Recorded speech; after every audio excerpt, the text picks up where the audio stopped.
આ મારું મુખ છે, આ મારું મોઢું છે, જે બ્રહ્મમુખ કહેવામાં આવે, જે બ્રહ્મમુખ કહેવામાં આવે, આમાં હું એટલા જ ખોરાક ખાવ. આપણે ગયા સત્સંગમાં બધાને સાયન્ટિફિકલી વાત કરવામાં આવી કે આપણો ખોરાક આખા દિવસનો 230 ગ્રામ જ ગ્લાસના મઠ્ઠાનો એક વાટ એટલે 1 કિલો તો થઈ જ જતું હશે. પાણી 1 ગ્લાસ ગટગટાવી જાવ, માથે 2 માવા ખાઈ જાવ સરસ મજાના 20 30 ગ્રામના. એટલે આ બધો હિસાબ 2-3 કલાકમાં તો પૂરો, સોરી 2 કિલો તો થઈ જ જતો હશે. પણ 18 કલાકની અંદર 8 કલાક 6-7 કલાક આપણે સુવા માટે હોય છે, તો માત્ર ને માત્ર 220 ગ્રામ જ ભોજન લેવું જોઈએ. અને એ શા માટે લેવું જોઈએ? કે લોહી બનાવવા માટે, સપ્તધાતુ બનાવવા માટે, આપણી અંદર વિટામિન, પ્રોટીન, કેલ્શિયમ બનાવવા માટે, પ્રાણને ટકાવી રાખવા માટે એટલો ખોરાક લેવો જરૂરી બને છે. તો મારા મોઢામાં, જો મારે 1000 વર્ષ સુધી જીવવું હોય તો મારા મોઢામાં પાન, ફાકી, તમાકુ, સિગરેટ, દારૂ, માંસ, મટન, ઈંડા, આ તે કોઈ કેમિકલ વાળા ખોરાકો, કોઈ કલર વાળા ખોરાકો, કોઈ બનાવટી ખોરાકો નહીં લેવા. એના મેંદો આજીવન બંધ કરો, ચણાનો લોટ આજીવન બંધ કરો, ઘઉંનો લોટ આજીવન બંધ કરો. એના જો તમને બધાને આપણે ખોરાક આપ્યો છે તો એ શું કરવા આપ્યો છે ખોરાક? કે તમે જાડા હોય પતલા થઈ જાઓ એ માટે નહીં, પણ તમારું આયુષ્ય લાંબુ ટકે, લાંબુ આયુષ્ય ટકે તો લાંબો સમય સુધી તમારા માતા પિતા, પરિવાર, સમાજ, દેશ, દુનિયા ને જગતને કામ લાગી શકો એ માટે છે આ. તો આજથી એક આપણે જે લાઈવ પણ સરસ મજાનું ચાલે છે, મહાદેવગીરી બાપુ સરસ મજાનું લાઈવ ચાલે છે, બહુ બધા આપણા સંતો પણ હોય છે લાઈવમાં.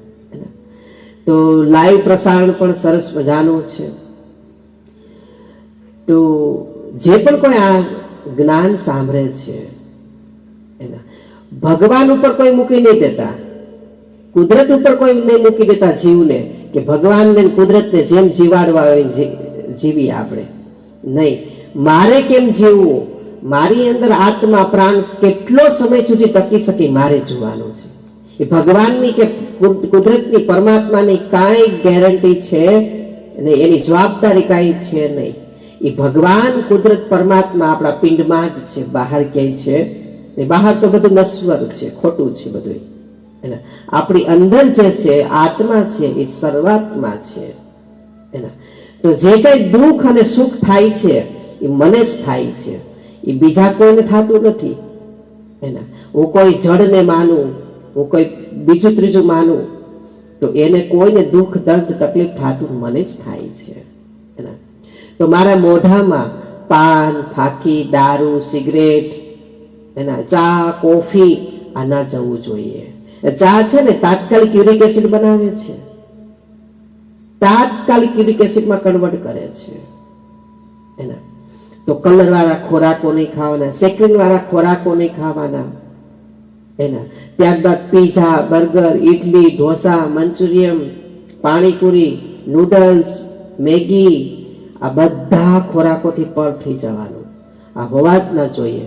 જાડું અનાજ ખાઓ. કેવું અનાજ ખાઓ? હમણાં તો નરેન્દ્ર મોદી સરકાર પણ, આપણા માનનીય વડાપ્રધાને પણ મિલેટ્રીયસ જાહેર કરે છે. મિલેટ્રીયસ, મિલેટ એટલે બાજરો થાય. શું થાય? બાજરો થાય. તો જાડું ધાન ખાઓ.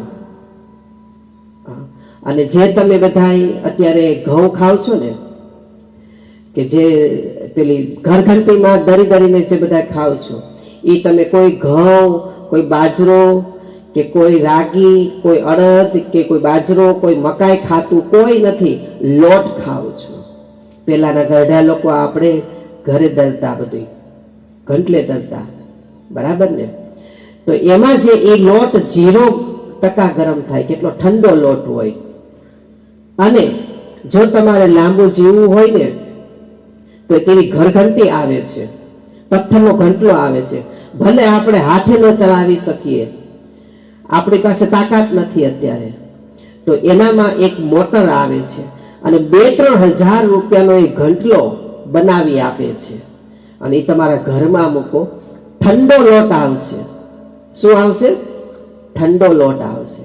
આપણા આશ્રમ ઉપર થોડા દિવસની અંદર હવે જે પણ કોઈ આ ભોજન પ્રસાદ લેશે એને ઘરઘંટીનો લોટ નહીં આપણે ખવડાવીએ, હાથે દરેલો લોટ ખવડાવશું. એના આપણે નવરી બજાર થઈ અને ઓટલા તોડવા, નવરી બજાર થઈને પિક્ચરો હોટલોમાં જ્યાં ત્યાં ફેન થતું બગીચામાં જવું, તો મારા શરીરને સાચવવા માટે હું ખુદ કેમ સ્વયંભૂ પુરુષાર્થ ન કરું? બોલો હા કે ના? તો એ ઠંડો લોટ ખાઓ તમે એના. અને હું પણ ઘણા સમયથી મેં ઘઉં નથી લીધા, હું પણ જાડો લોટ જ ખાઉં છું. એવું નહીં કે હું ખાલી તમને જ આદેશ ઉપદેશ આપું છું. આસપાસમાં જે બધા સાધકો મારી સાથે રહેતા હોય, અમે બહાર પણ જતા હોય, બહાર ગમે ત્યાં અમે જઈએ, અમારા સાધુ સમાજમાં પણ જઈએ, અમે અમારું સાથે લઈ જઈએ, સાથે ભોજન લઈ જઈએ અને ત્યાં જમીએ અમે. તો ઘંટલાનું ભોજન લોટ દરો બધા, અને એ ટૂંક સમયમાં આપણા આશ્રમમાં એ વસ્તુ આવશે. જવ લો તમે એના. અને ઓલો જે તમે લોટ ખાવ છો ને, એ ઘઉં નથી ખાતા, એ લોટ ખાવ છો તમે, તો આપણું આયુષ્ય ટકી રહે છે. યોગ આયુર્વેદના આપણા સનાતન ધર્મની સંસ્કૃતિના જે જૂના પ્રોટોકોલ હતા, નીતિ નિયમો હતા, એ અત્યારે તમે વર્તમાન જીવનમાં લઈ આવો તો જ તમે જીવી શકશો. મહાત્મા ગુરુ મોટા મોટા આશીર્વાદ ને મંત્ર આપી દેશે ને એકાદી કંઠી આપી દેશે ને આપણે 1000 વર્ષના થઈ જશું, દિવ્ય દ્રષ્ટિ કરી દેશે. આમ આ બધી વાત ખોટાડી છે. આવું ક્યાંય કોઈ નથી, કાંઈ થાતું બાતું નથી. મેં મેંદો ખાધો મારે જ ભોગવવાનો છે, મેં ઈંડા ખાધો મારે જ ભોગવવાનો છે. હવે મારું માંસ મટન દારૂ વાળું શરીર અને સામે મહાપુરુષ કોઈ બેઠા હોય એના, આપણે એને લજવી પણ છીએ કે આપણે એનામાં ક્યારેય પણ એવું એને આજ્ઞા પણ ન કરાય કે તમે અમારી પર કૃપા કરો. પહેલા આપણે સ્વસ્થ થઈ જઈએ, આપણે મસ્ત થઈ જાય, પછી એમ કહેવાય મહાત્મા કૃપા કરો, ગુરુ કૃપા કરો. બોલો હા કે ના? હવે આપણે જ અપવિત્ર છીએ ને આપણે જ કર્મના ખોટા છીએ બધાય. શંકર દાદાએ પણ માથા ઉપર આપણે આખા આપણને દર્શન આપી દે ને તોય આપણો ઉદ્ધાર ન થાય. જો આ બધાય પ્રાણ પ્રકૃતિના નિયમ ભગવાનને પણ લાગુ પડે, ગુરુને પણ, મને પણ લાગુ પડે અને તમને પણ લાગુ પડે. બોલો હા કે ના?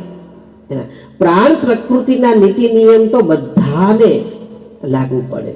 એવું નથી ગુરુ થઈ ગયા કે એવું નથી સંત થઈ ગયા, ભગવાન થઈ ગયા એટલે હવે કઈ જરૂર જ નથી. એને ડબલ જરૂર છે, એને ડબલ ધ્યાન રાખવું પડે. કારણ કે ગુરુ જેવી રહેણી કેણી રાખશે ને એવા જ એના શિષ્યો રાખશે. તો મોઢામાં, મુખમાં, બ્રહ્મ મુખની અંદર સારો ખોરાક નાખો. નહીં એટલે નહીં જ, નહીં એટલે નહીં જ. હાલો ને એકવાર ખાઈ લે, નહીં. સુસ્ત પ્રોટોકોલ હોવો જોઈએ. ઇવન આશ્રમમાં કેમ નથી બનાવ્યું? નહીં તો નહીં જ. આટલું ખોરાક ઉપર આટલા વસ્તુ તમારે બંધ કરવા પડશે, નહીતર આવતા 10 વર્ષ જોજો ઘરે ઘરે નપુસક હશે, કોઈને સંતાન નહીં થાય, બહારથી બીજ લઈ આવવા પડશે. તો આટલી વસ્તુ બંધ કરવાની છે 1000 વર્ષ જીવવા માટે. કેટલા વર્ષ માટે?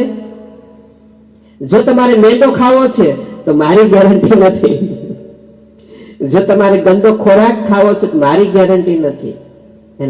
હું ઈચ્છું ને ત્યારે મારા શરીરમાંથી આત્મા પ્રાણ બહાર નીકળવો જોઈએ. ભગવાનને કે કુદરતને બાને નહીં ચડાવો તમે કોઈ, કે કુદરતની ભગવાનની ઈચ્છા છે તે આપણે મરી જશું. નહીં, તું મારી અંદર બેઠો, ભગવાન છે, પરમાત્મા છે, પણ બહાર નથી, પિંડમાં છે.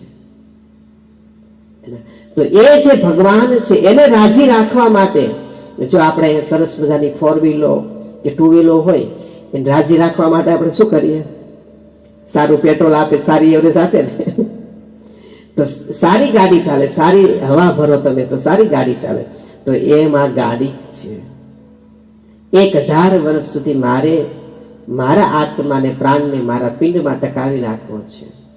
તો એના માટે આ પ્રોટોકોલ છે, રૂલ્સ એન્ડ રેગ્યુલેશન્સ છે. તો મારા મોઢામાં ખોટો ખોરાક નહીં, આજીવન મેંદો બંધ, ઘઉંનો લોટ બંધ, મેંદાનો લોટ બંધ, નિમક બંધ, ખાંડ બંધ. ખાંડે જ આ હાડકાને ગાળી નાખ્યા છે. મીઠી મીઠી ખાંડની ચા પીવે એમ. ડાયાબિટીસ આવે, અને ડાયાબિટીસ આવે ને પછી ડોક્ટર કે પછી ચા બંધ કરશે. અત્યારે ગુરુ કહે છે ને તો ચા બંધ કરશે નહીં. એના એ ગુરુ વૈરાગી હોય ને, આમ ત્યાગી હોય ને, એને કાંઈ આમ ન હોય, આગળ પાછળ કાયમ ના હોય, એને ડ્રાઇવિંગ કરવું ન હોય, એને કામ કરવું ન હોય, એને પડ્યું નહીં હો. એમ નહીં સમજતા કે ભાઈ સંતો અને ગુરુ પાસે તાકાત ન હોય. એની પાસે જેવી તાકાત છે ને એવી રાવણ પાસે તાકાત ન હોય. એવો મલપીઠનો બલવાન પાસે પણ તાકાત ન હોય, એવી સંતો મહાપુરુષો પાસે તાકાત હોય છે. સાત્વિક ભોજનની તાકાત બહુ મોટી હોય છે. તો તમે, અને અત્યારે આ શિક્ષણની, આ જ્ઞાનની અત્યારે જરૂર છે વર્તમાનમાં. વર્તમાન યુગની અંદર અત્યારે આ જ્ઞાનની જરૂર છે બધાને. ભગવાનોના અવતારનું કાર્યની તો આપણે વાત કરીએ અને કરાય, આપણા સનાતની, આપણે એના બધા બાળકો છીએ. પણ સાથે સાથે હવે આ પણ જ્ઞાન બધાએ લેવું તો પડશે જ. જીવન કેમ જીવવું આપણે? તો આ જીવન મેંદો બંધ, ઘઉં બંધ, નિમક બંધ, ખાંડ બંધ, રાઈટ. પછી ટમેટાનું શાક બંધ કરવાનું.